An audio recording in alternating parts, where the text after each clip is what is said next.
2 Samuel 20. May usa ka tawo nga maldito nga ginganlag Sheba nga anak ni Bikri sa banay ni Benjamin.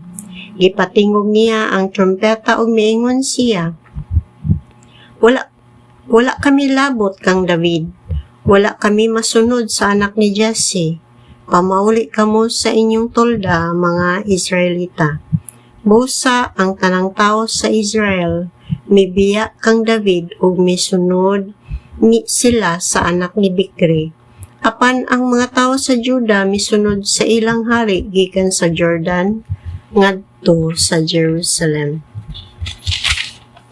Miadto si David sa iyang palasyo sa Jerusalem o gikuha ang napulo kapuyo-puyo nga gibilin niya kaniadto aron pag-atiman sa iyang balay.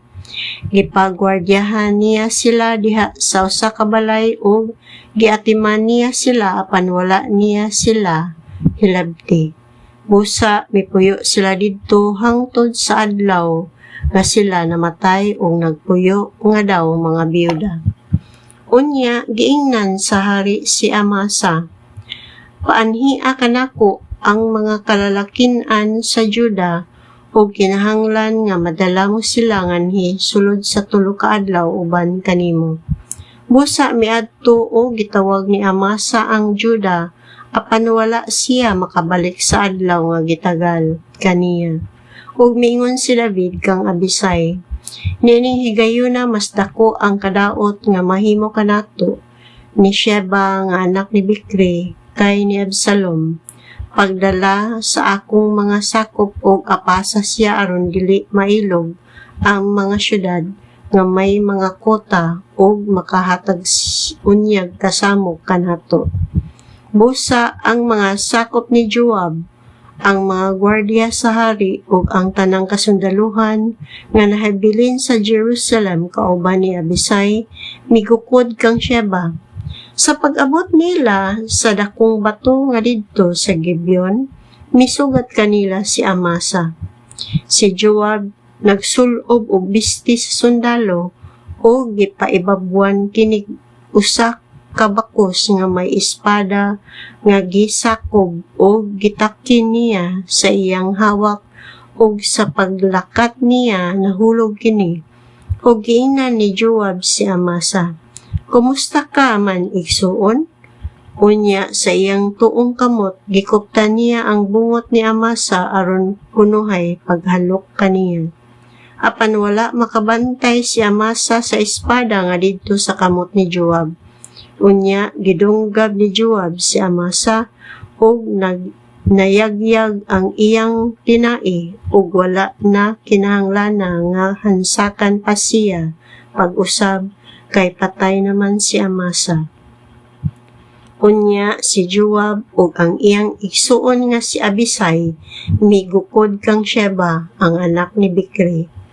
Usa sa mga tawo ni Joab ang mitindog tupad sa patayng lawas ni Amasa ug miingon, Sundan ninyo si Joab, kamong dapig kaniya ug kang David. Naglunang si Amasa sa iyang kaugalingong dugo didto sa taliwala sa dalan. Kutob sa nahiagi ng hunong sa pagkakita nila kaniya ug sa pagtan-aw sa tao ni Joab nga ang tanang mga tao manghunong, gikuha niya si Amasa sa dalan ug gidala niya ngadto sa kaumahan ug gitabunan niya bisti. Sa nakuha nagikan sa dalan ang patayng lawas ni Amasa, ang tanang mga tao mipadayon sa pagsunod kang Joab aron paggukod kang Sheba. Unya, miagi si Sheba sa tanang banay sa Israel ngadto sa Abel, sa Bet-Maaka ug nagtigom ug misunod kaniya ang tanang kaliwat ni Bikri. Unya, ang tanang mikuyog kang Joab miabot ug gilibutan nila si Sheba didto sa Abel sa Bet-Maaka. Gitabunan nila ang kanal nga naglibot sa syudad o gisigi nilag dumbol ang kota aron paglumpag niini.